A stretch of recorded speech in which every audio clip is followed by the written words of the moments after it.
You are listening to the ForceCom Frontline, bringing you to our soldiers on the front lines of readiness. Hey everyone, welcome back to the ForceCom Frontline. I'm Ashley and I'm your host.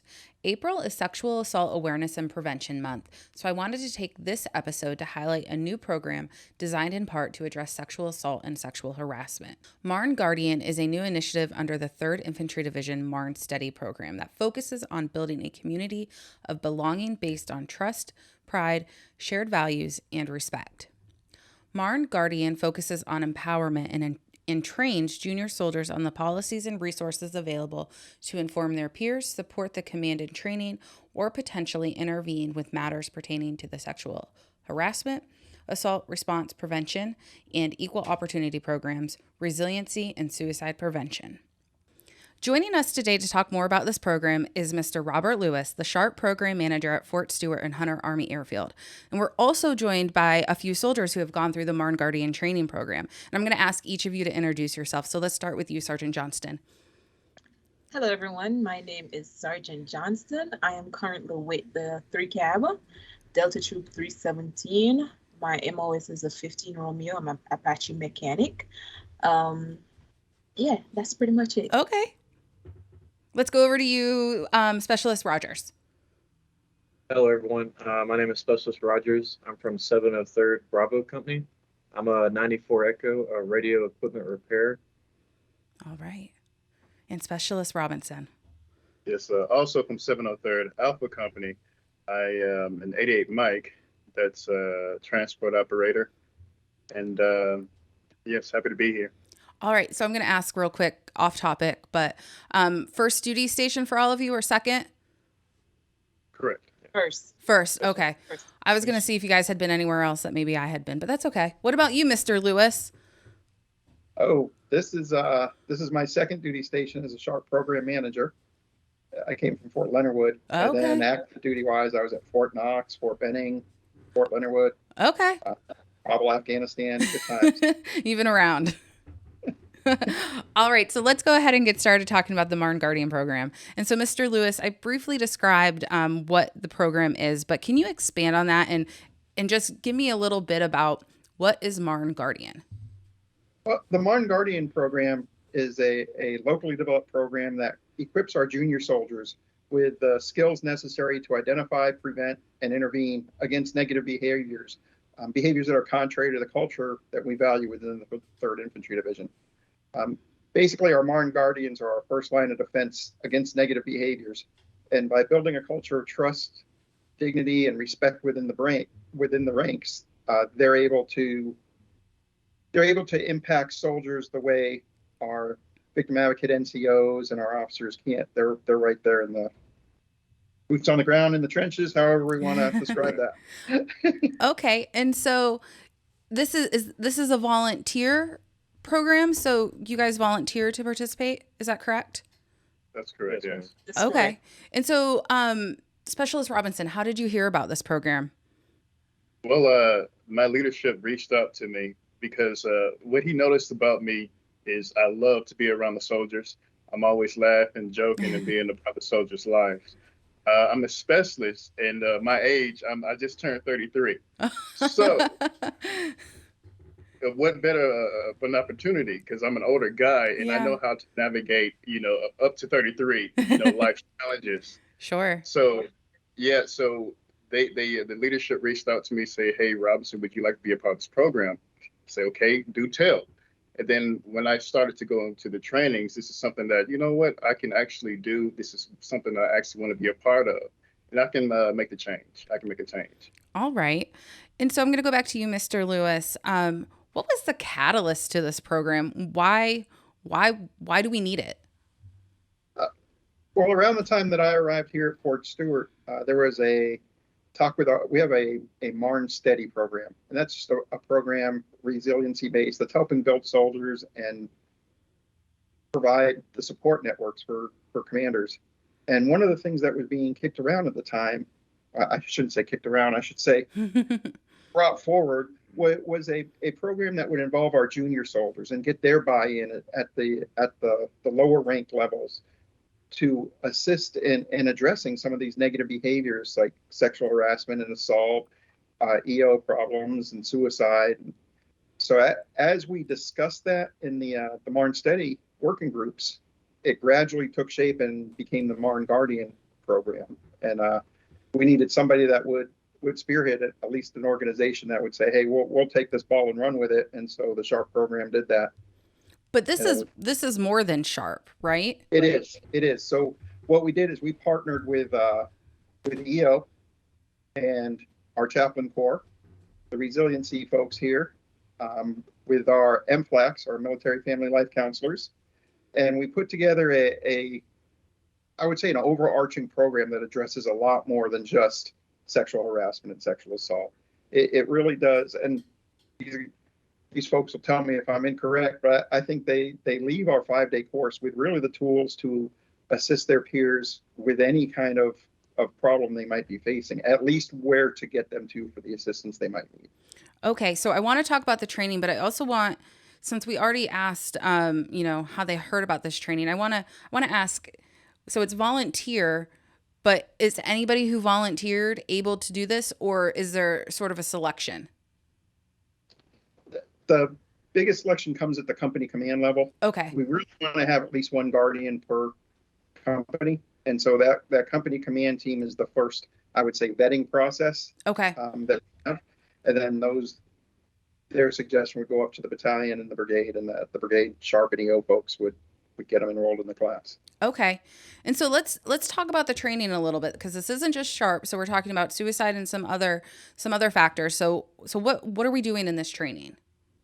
Okay, well, it's a 5-day course, and about the first day and a half, I would say, is dedicated to EO. That's where we're doing some of the what is bullying, what are some negative behaviors, what does retaliation look like, how do we intervene, what do we do if that's happening, and then the next day and a half is spent with SHARP stuff. We'll have a SHARP 101 on that second day in the afternoon. And then Wednesday is all about victimology, delving into consent, some of the rape myths. And then Thursday, we move into some bystander engage training that's put on by our resiliency folks. And then the chaplains come in and deliver the ACE-SI training, the 4-hour course. And so our students all walk away with an ACE-SI certificate. And then the next morning, the final morning of the class, there's a class on moral leadership, again, developed and produced by our chaplain corps, that talks about how young soldiers could be leaders and be moral leaders at that. And then the MFLAC comes in and they do a presentation on everything their program does. And then we graduate them, and actually we've been bringing them back almost monthly now for an LPD to see what issues are coming up and what's working and what's not. And in our last LPD, we identified, hey, there's a lot of questions about behavioral health. So we're going to have next month somebody from behavioral health come in and talk to all our Marne Guardians about what behavioral health offers at the hospital, how to get in contact with them, and we'll probably integrate them into the course in the future. So it sounds like you're really creating, well-rounded isn't even the word that I want to use, but you're creating these soldiers that have all of these resources to be able to help other soldiers. I mean, suicide, EO, SHARP, behavioral health, like you just mentioned, eventually the MFLEX, like that's invaluable. Yes, we think so. And that's why in the program, we wanted to go beyond some of the traditional things you might have heard, like with the SHARP ambassadors and everybody that just kind of focuses on SHARP. Right. We really wanted something that would address a lot of these negative behaviors, not just the sexual harassment and assault. Sure. So I'm going to go to you, Sergeant Johnston. Why was this something that you wanted to be a part of? So when I first heard about the program, I heard about it while I was in BLC, and Command Sergeant Major Fenderson came and he was talking to us and he explained about the Marne Guardian.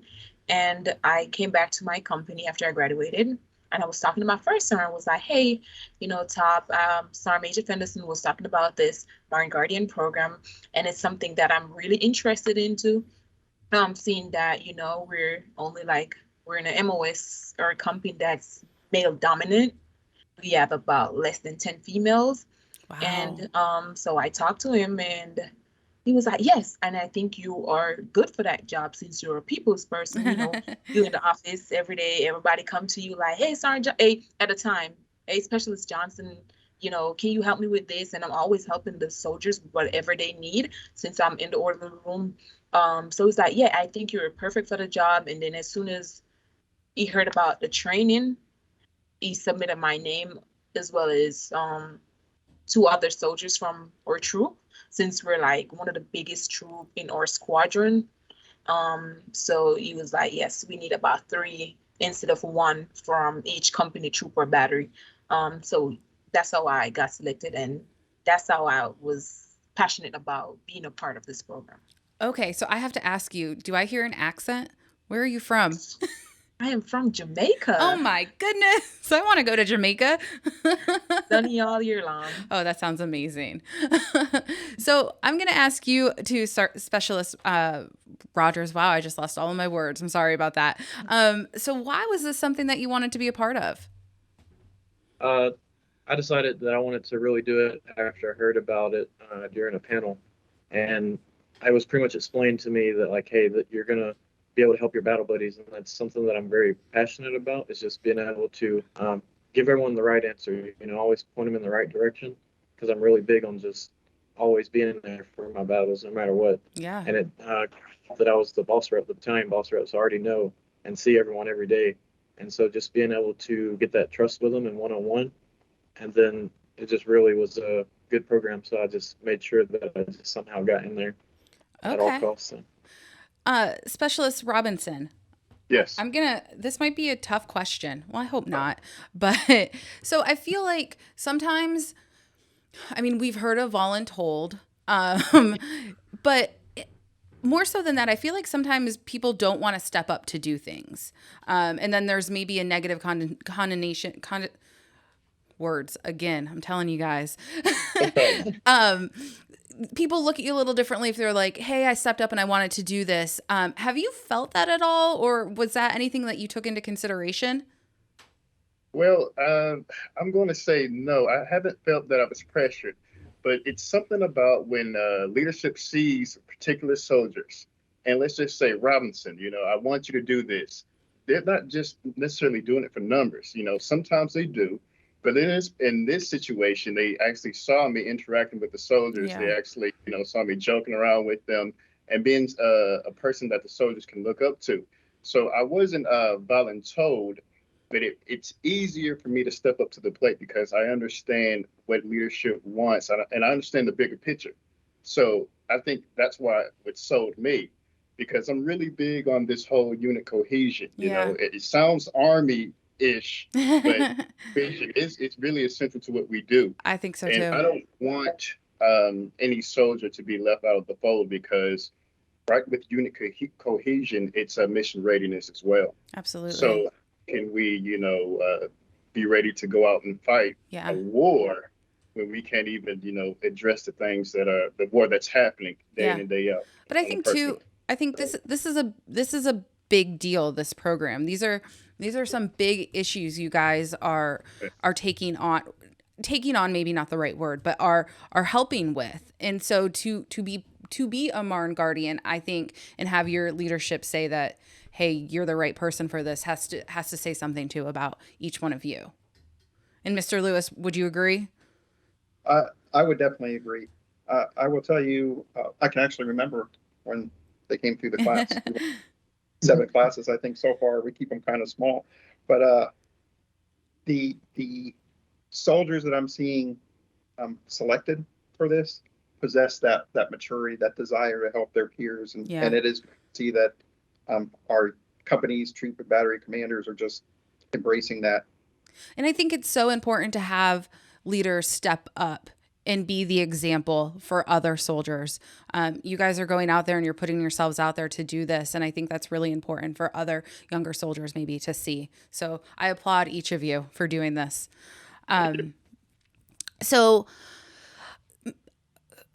Words, guys, it's late in the day. I haven't finished my second cup of coffee. So Mr. Lewis, I want to ask you, what has the feedback been from those who have gone through the training, and maybe even, leaders? the feedback has been positive.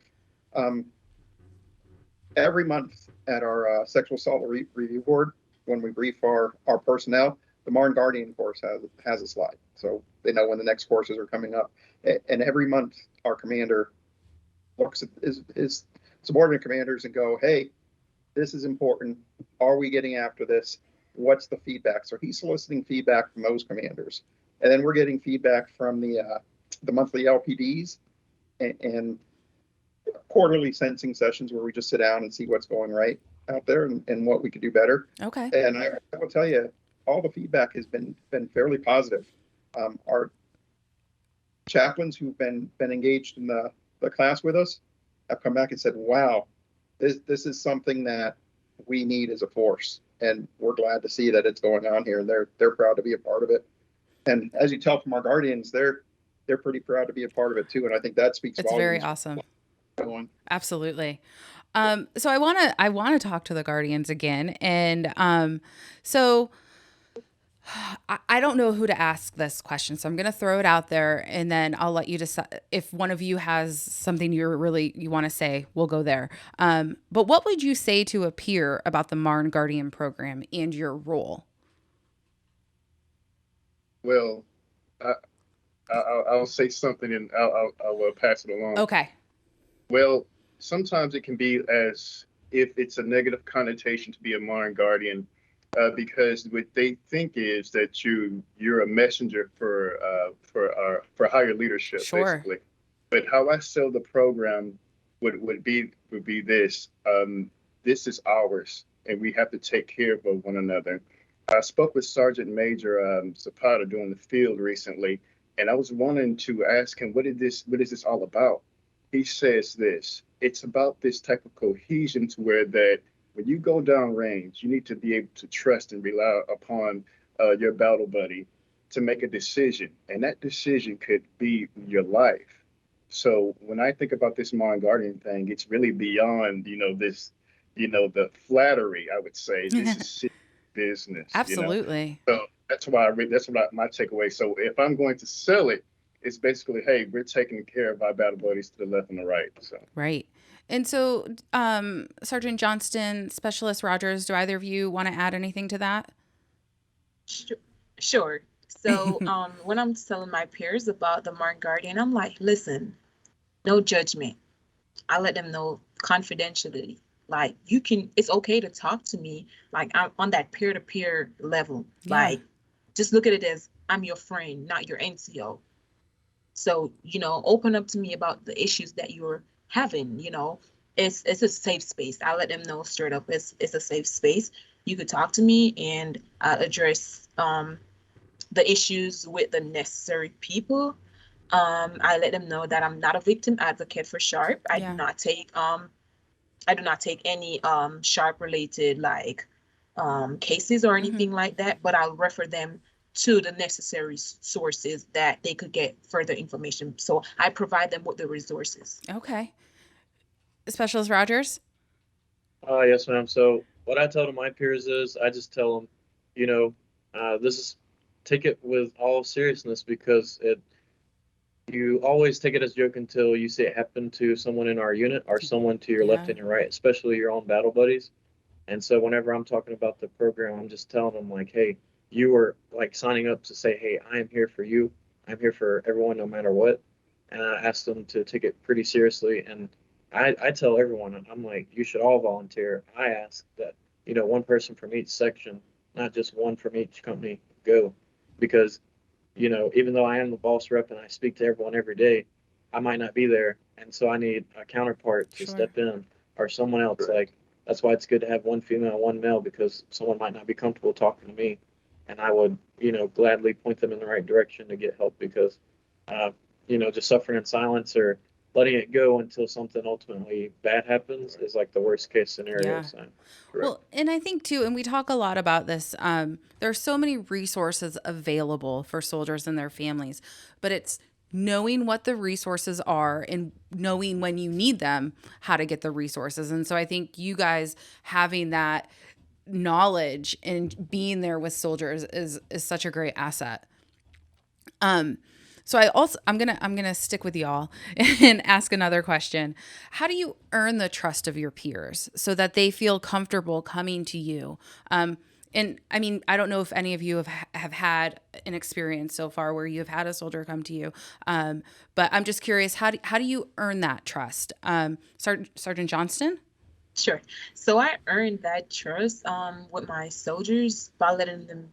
I be transparent with them, very transparent. I'm open, and as I said before, non-judgmental. So I let them know, yes, I go to behavioral health. Yes, I use military one source. Yes, I go through all these things. I'm a human being just like yourself, Yeah. and letting them know that I use these resources as well, that opens them up more to seek the necessary help that they need, whether it's suicide prevention, whether it's behavioral health.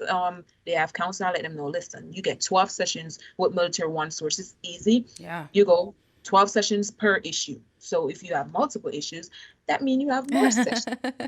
So I think I that's let them know I'm very open and transparent with them, and I let them know I use these resources myself. I think that's amazing because, again, we need to talk about using these resources. They are there, and there shouldn't be any stigma to going to ACS for financial help. There shouldn't be any stigma to calling the MFLEC and asking for help. I mean, I don't know why there is, but there is. And so Yeah. talking about it more and saying that, hey, I go and do this, I think that's amazing. And that's the only way that we will get past this, I think. There is a stigma around behavioral health, especially like being on an airfield. Oh, sure. Some junior enlisted soldiers, they want to go fly, they want to go be a pilot.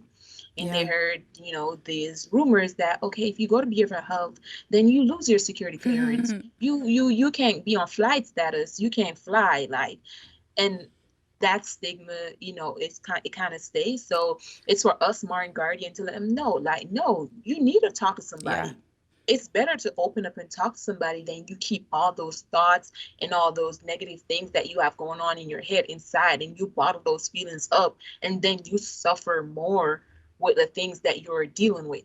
So it's Absolutely. okay to open up to these resources that you have. Yeah. They're trained, they're professional, they're here, they're working for us. I let Yeah. them know, listen, they're here working for us. We don't work for them. Yeah.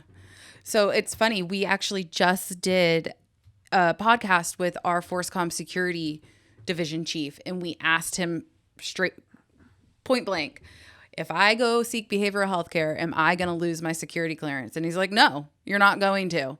So here we are again saying it. You can go to behavioral health and not lose your security clearance.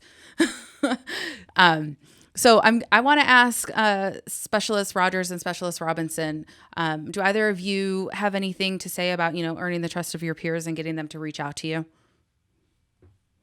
Well, I'm going to have to say it. I have to piggyback off what Sergeant says. I have to, because people sense when you're not being a human being. Absolutely.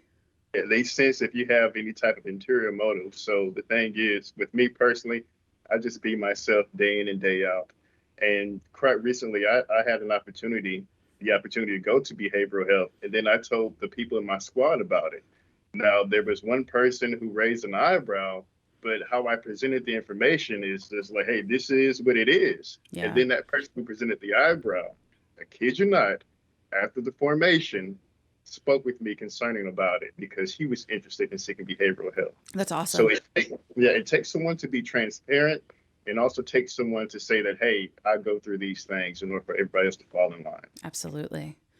So, Mr. Lewis, I want to go back to you. So we spend a ton of time, especially here at ForceCom, talking about readiness. And when we think, sorry, I lost my train of thought. And when we think of that, we often think about the operational side of readiness, really.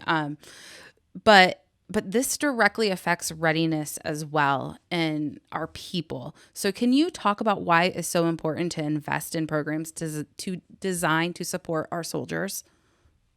Yeah. Readiness is easy to quantify when we're talking about, do we have enough beans and bullets to accomplish the mission? Absolutely. That's easy to do.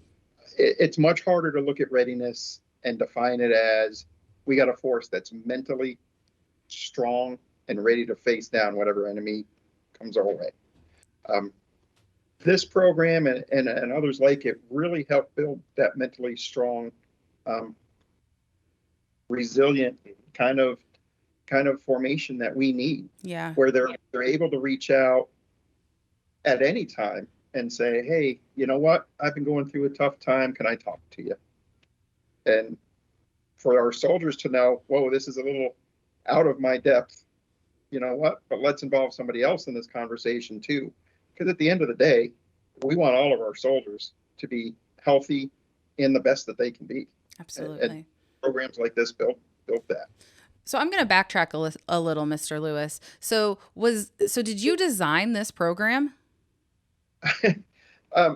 Not entirely on my own. Okay. Like I said, it came out of one of the Marne Steady working groups. Okay. And one of the key components of our leadership at that time is it's not going to be sharp focused. There is so much stuff that we need to address. Yeah. So I then partnered with all those other organizations and said, hey, we got 40 hours. What is this going to look like? And we did 2 pilot courses to kind of see how it was going, and then launched it at the beginning of this October, this fiscal year. All right. And did you have any challenges? I think the biggest challenge was, and still is, trying to make sure our new leadership understands, like our company and troop and battery level leaders as they change out. So now I do a half-hour presentation in our company commander first sergeant pre-command course saying, hey, this is the Marne Guardian program. This is what it's about.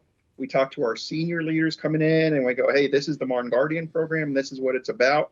Here's the benefits. Here's their left and right limits. Because as Sergeant Johnston said, they're not victim advocates. Right.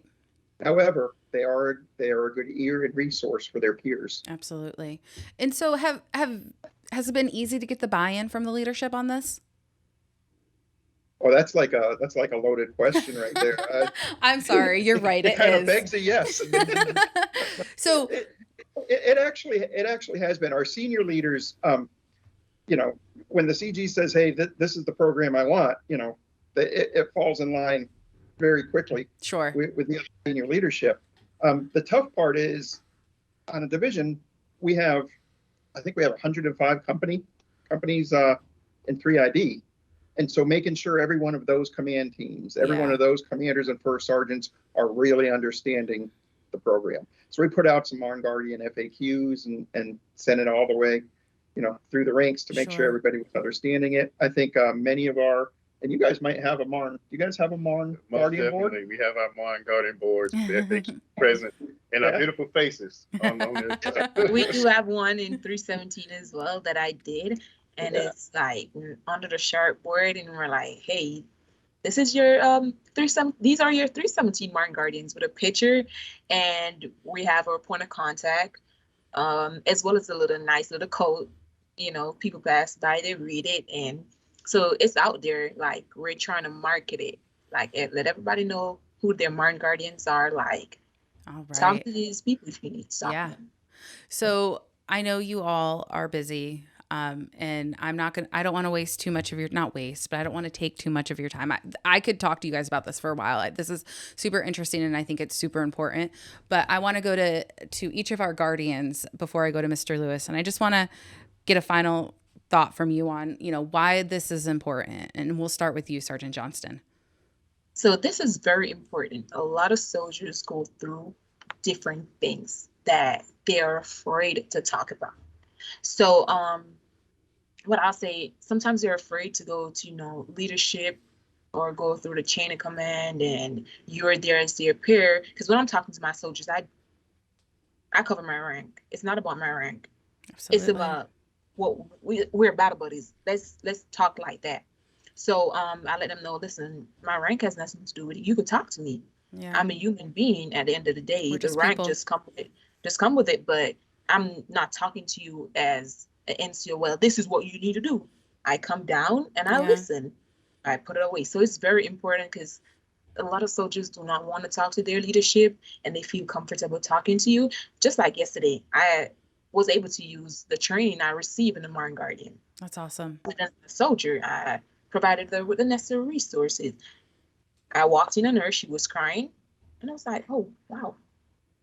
So I was able to apply what I learned through the Marne Guardian program. I was able to provide her with military one source phone number, behavioral health phone number, and I got her to talk to the commander and the first sergeant, let him know what she got going on.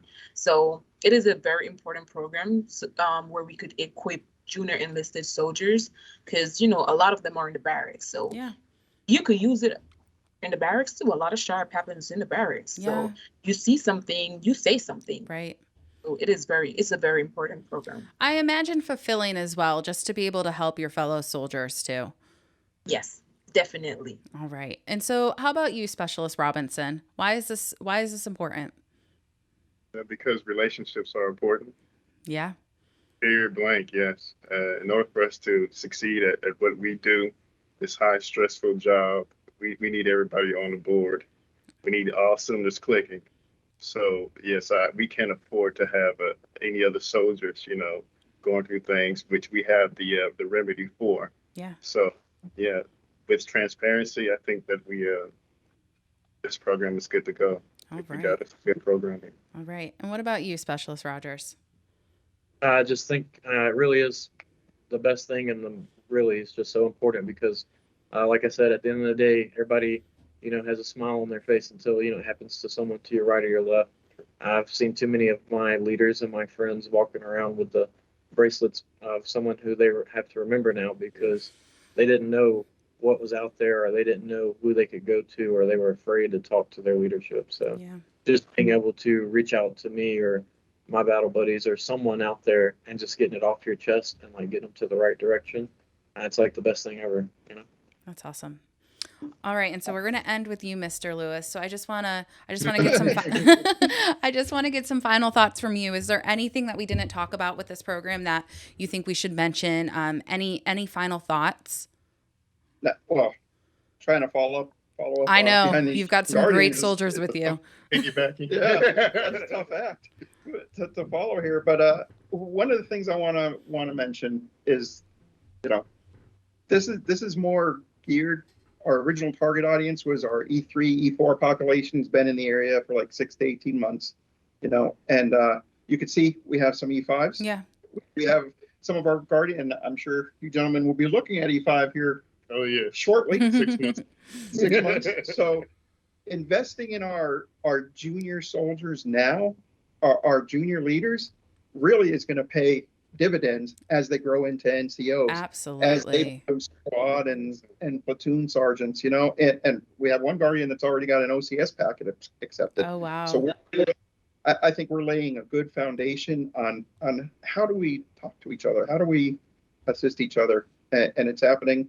And just hearing the stories and their experiences, I love it. It makes me go, we're moving out in the right direction, and that's awesome. But I also have to think too, you're shaping these soldiers and giving them the resources, but they're not going to stay at Fort Stewart forever. They're also going to go other places, and they're going to take that with them. And that's impactful, and that's pretty awesome. Yeah. Somebody gave me an adage long ago, if you have a penny and I have a penny and we exchange pennies, we each have one penny.